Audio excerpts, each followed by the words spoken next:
Po e vërteta në fakt është që ajo që dimë gjithë, nuk ka një vendim të formës pret, ka dënuar dhe në gjykatën e shkallës parë.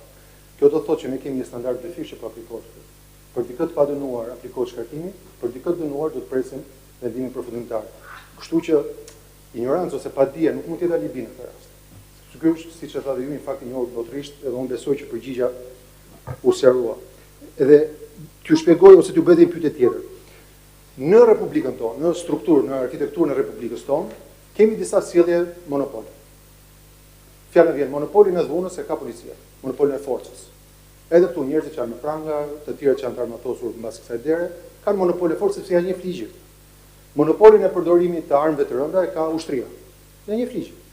Ata mund të përdorin tanqe, helikopter, avion kështu me radhë. Monopolin e dhënies drejtësisë ka gjykata. Gjykata ka monopolin e dhënies drejtësisë. Nuk është se japin çdo institucion jep drejtësi, por në gjykatë kryesisht përfundojnë rastet për të dhënë drejtësi. Siç kam kuptuar vetë, monopolin e shkatrimit në jetë publike ka prokurori posaçëm. Prokurori posaçëm mund të shkatërrojë jetën publike.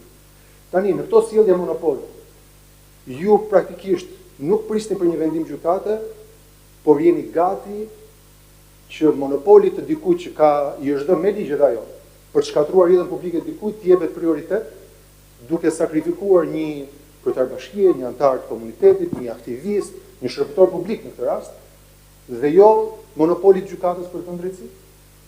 Kjo është një gjë që më shqetëson. E di pse se edhe në natyrë, edhe në botën e egër, ka disa kode. Fjala vjen, nëse je një tuf pulash dhe të vinë hiena, pulat e tjera vrapojnë edhe lënë që ta hanë pulën që kapën hiena. Por në një tjetër habitat, elefantët sillen ndryshe, elefantët sulmojnë hiena.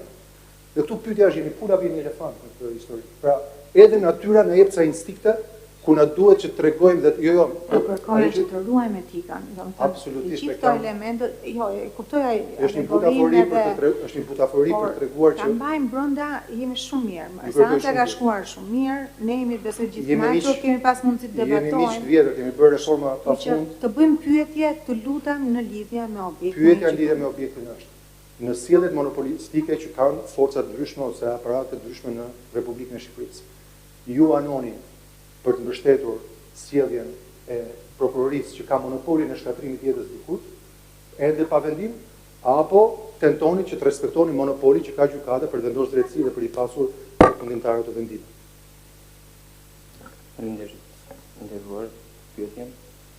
Në fakt, Këshilli i Ministrave operon dhe ka kompetencat e veta për saktuar qartë në kushtetues dhe në ligjet në zbatim.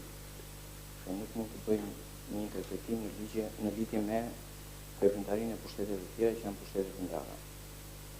Dhe në këtë seancë dhe në këtë sallë objekti i gjykimit është pikërisht çështja e vendimit të shkartimit të kryetarit të Bashkisë Tiranës. Për te këtij argumenti ligjor nuk kam se çfarë të shtoj. Okej. Dhe në finale, nëse zonja nderuar gjyqtare do më lejoj t'ja huazoj pyetjen që ajo më bëri mua për të bërë ju. A do kishte ndryshuar në gjë nëse unë do ftosha në vendimin e Këshillit të Ministrave? Këtë nuk mund ta di.